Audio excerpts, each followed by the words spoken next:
Today's video is all about Mantle. Mantle is a suite of projects in the Ethereum ecosystem, including the Mantle network, a high-performance Ethereum Layer 2 rollup, and the Mantle liquid staking protocol. In today's video, we'll talk about what sets Mantle apart from other ecosystems. We'll talk about some reasons that it could be a good opportunity, including the fact that Mantle has one of the largest treasuries in all of crypto. I'll go through some key applications in the Mantle ecosystem and how you can get started with using them. Then we'll talk about the Mantle MNT token and its tokenomics. Welcome back to Dynamo DeFi. My name is Patrick. As a reminder, nothing in this video is financial advice. Every application in crypto still carries risk, and you should be sure to do your own research and understand those risks fully before putting in any funds. Now, let's get into the video. To start, let's talk about the core products in the Mantle ecosystem and how they differentiate themselves from other similar products in the market right now. Here's the Mantle website. I'll link this down in the description, mantle.xyz. And you can see they advertise a few things here. First off, they state their goal as the mass adoption of token-governed technologies. And the products that I want to highlight today are the Mantle network and the Mantle LSP. And a lot of people have probably heard of the Mantle network at this point. Mantle network is an Ethereum Layer 2. However, it differentiates itself from other Layer 2s in that it's built using eigen data availability technology. So if you've heard of the modular thesis, we've talked about that on this channel before. If you've heard of Celestia, Celestia is designed as a data availability layer that rollups can plug into to be more efficient than using Ethereum itself as a data availability layer. Well, Mantle network uses EigenDA as a data availability layer, and that allows for lower fees and faster finality. Additionally, while using EigenDA as the data availability layer, it is still secured by Ethereum, so it ultimately settles onto Ethereum, inheriting some of that network's security properties. Another thing that makes Mantle different than many other Layer 2s like Arbitrum and Optimism is that it uses their MNT token as gas rather than using ETH as gas. And you can argue about whether that makes it less of a Layer 2 rollup. I don't think it does, right? Because it still has the security features. It just has a different token used as gas. But in that sense, it's similar to another network like Metis, which we've covered on this channel before. Another thing to be aware of is that Mantle was originally BitDAO, and it had originally the token BIT. So if you're familiar with BIT from the past, you're familiar with BitDAO. BitDAO is now Mantle, and it's focused on growing this Mantle ecosystem. Another thing to note is that Mantle has one of the largest treasuries in all of crypto. Here I'm on the DeFi Llama treasury dashboard, and look at this. Of the treasuries that exclude own tokens, Mantle is number 2 behind only the Ethereum Foundation. So they have $557 million of tokens excluding their own token. In this case, own token means MNT. If you include their own tokens like MNT, then they have $2.5 billion of tokens. And looking at that, they are third behind only Arbitrum and Optimism. So they are up there in the big leagues with the largest Layer 2s in the game. And if you look at tokens excluding their own, so in this case for Mantle, that would be majors like BTC and ETH, and that would be stablecoins. And they actually have significantly more tokens in their treasury than something like Arbitrum and Optimism. And that's really important because that allows them to do incentives for their DeFi ecosystem, and it allows them to fund development of more things. And generally, it just gives them more firepower to build and attract users and developers to their ecosystem. Second product besides Mantle Network that I want to highlight is the Mantle liquid staking protocol.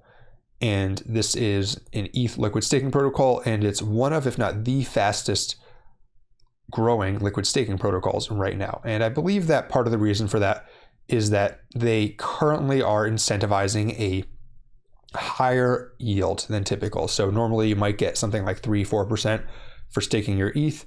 You can get 7.2% for staking your ETH through Mantle's ETH staking platform right now. And the website for this is meth.mantle.xyz/stake. Yes, it's kind of a play on words, right?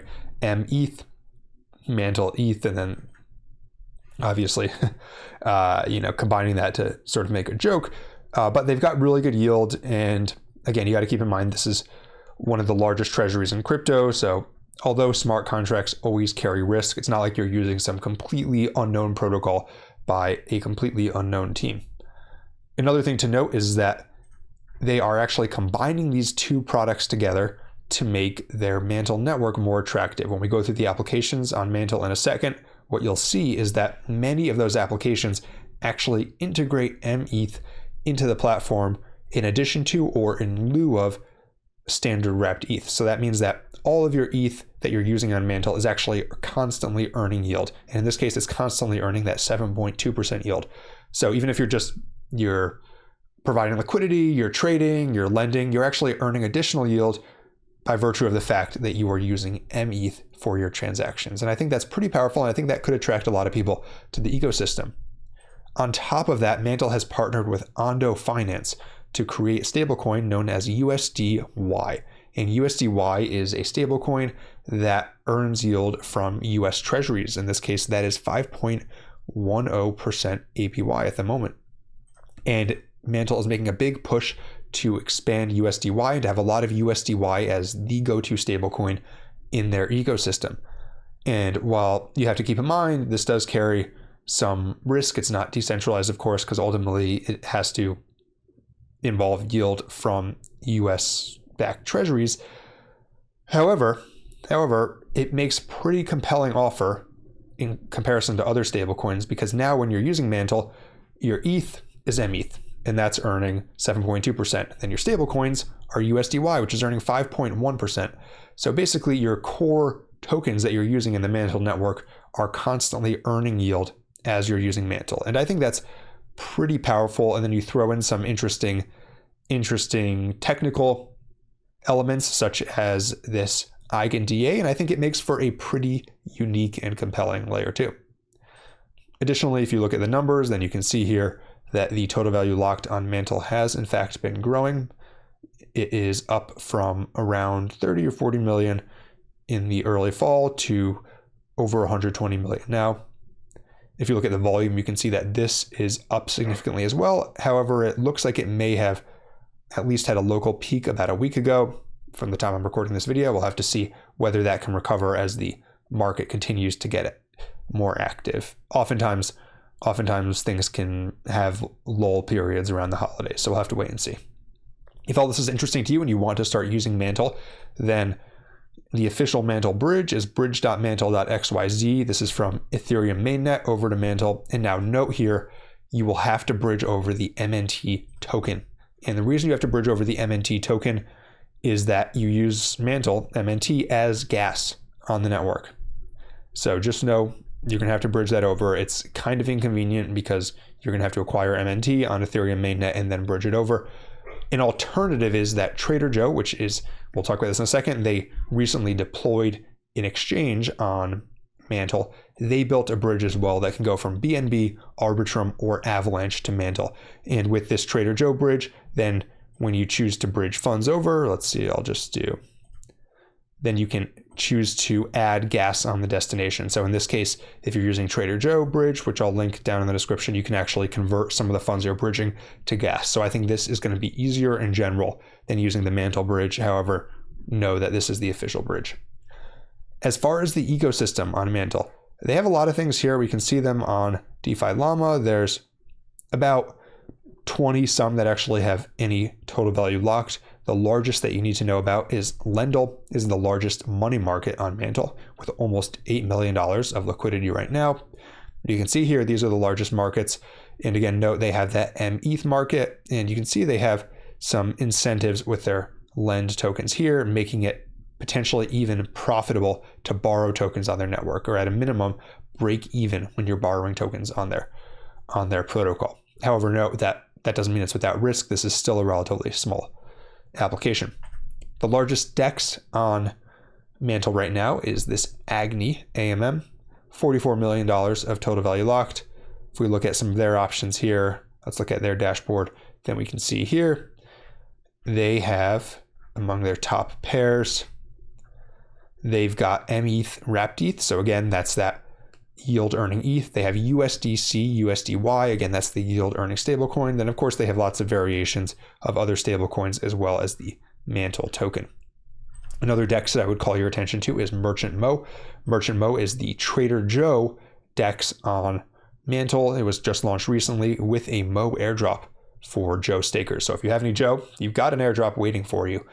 And Trader Joe team is obviously very strong. It's the largest DEX on Avalanche, one of the largest DEXs, period, by volume and fees.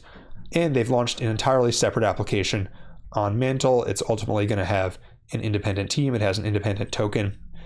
And they have active farms going right now. So you can farm their Mo token using some of these many tokens that are on Mantle. If you look here again, you'll see that most of the tokens available, they're variations of ETH stablecoins or the Mantle token with a few other occasional ecosystem tokens like Lend, and now like this Mo token. That's the token for Merchant Mo. All right, and that's how you can get started using Mantle. Let's talk about the tokenomics for Mantle's MNT token. As of the time I'm making this, it's rank 46 on CoinGecko with a price of 63.76 cents and a market cap of just under $2 billion. The fully diluted valuation is nearly $4 billion. So there's about twice as many tokens out of circulation as in circulation. However, note if we go to the tokenomics here, then we can see that that isn't because there's early buyers or other team members or whoever who have tokens that are vesting. That's because half of the tokens are currently in the treasury. Well, nearly half are in the treasury. And so basically what that means is that as the treasury votes to allocate these to things, for example, providing additional incentives to their products or doing some sort of ecosystem fund, and they do have a large ecosystem fund, then those tokens will be released into circulation. So I view that less risky as just having some sort of arbitrary unlock that's going to happen. Those tokens are basically to use strategically to help grow the ecosystem. But do know that not everything is in circulation right now. As far as utility for the Mantle token, well, it has what I would consider to be some of the best utility, which is it's used for gas on the chain, and it's used widely within the Mantle DeFi ecosystem. Like we saw a second ago, you can use it as collateral to borrow against, you can lend it, you can use it as a pair for trading and providing liquidity. And what that means is that anyone who's using the Mantle ecosystem is going to have to hold some MNT, and they're probably going to have to interact with MNT as they're using DeFi, and that's going to create a lot of organic demand for the MNT token. Not to mention, they have control of this treasury. So remember, Mantle is all about token-governed technologies, and they have this massive treasury of $2.5 billion, including nearly $600 million of tokens that are not their own token. And the token holders have control of that treasury. And that's pretty substantial. If you were to just look at total excluding their own tokens, 600 million, then basically nearly a third of the market cap is just controlling is just the treasury, right? So that's a pretty strong value for what it is anyways. It's almost like, it's not necessarily a floor, but it's almost like a floor on the price of the token. Finally, let's talk about the risks and opportunities for Mantle. First, to go through the opportunities, I believe that one of the biggest opportunities is the fact that they have this massive treasury and they are building out this suite of products for the Ethereum ecosystem that is going to make Mantle a attractive choice for people looking to use an Ethereum Layer 2. So they've got their yield earning ETH, they've got their yield earning stablecoin, and then that all comes together in this high performance Layer 2. And they've got a lot of treasury power to actually make that vision happen and to build more products that continue to complete the suite. And so I think that's a huge opportunity, and watch for their upcoming ecosystem funds and how they dispense those incentives and how you can potentially earn a portion of those incentives. As far as the risks at Mantle, I would say one of the risks is that because they use MNT as the gas token, for better or worse, I believe that is a barrier to some people for using the chain, as opposed to something like Arbitrum that literally feels like you're using ETH because you're using ETH as gas. Another risk that I would say is that right now, the bridging options to Mantle, truthfully, are not that great. They have the official Mantle bridge, which is kind of difficult to use because you have to get MNT first, which might require you to swap on Uniswap. There are not that many centralized exchanges that allow you to withdraw to Mantle. And then there's this new Trader Joe bridge, which is great. However, it's only from BNB, Arbitrum, and Avalanche right now. What I'm looking for is for more bridges to support Mantle, and I believe that that will happen. But until then, I think that that is going to impede the growth of the ecosystem. The final risk I'll call out is that although Mantle comes from BitDAO, which is a long established organization, the ecosystem is still relatively new and is still developing. So since it's early, there is more risk because you don't have a guarantee that it's going to successfully be able to attract users and developers, even if there are lots of reasons to think that they will. If you want to keep more on top of crypto trends and on-chain analysis, then I also put out a newsletter every Monday. You can see here I cover top trends in the market, top pieces of on-chain analysis, and then useful tools to help you with your crypto research. So you can subscribe to that at dynamodefi.substack.com. And for more videos like this one, be sure to like and subscribe. Until next time, this is Dynamo DeFi.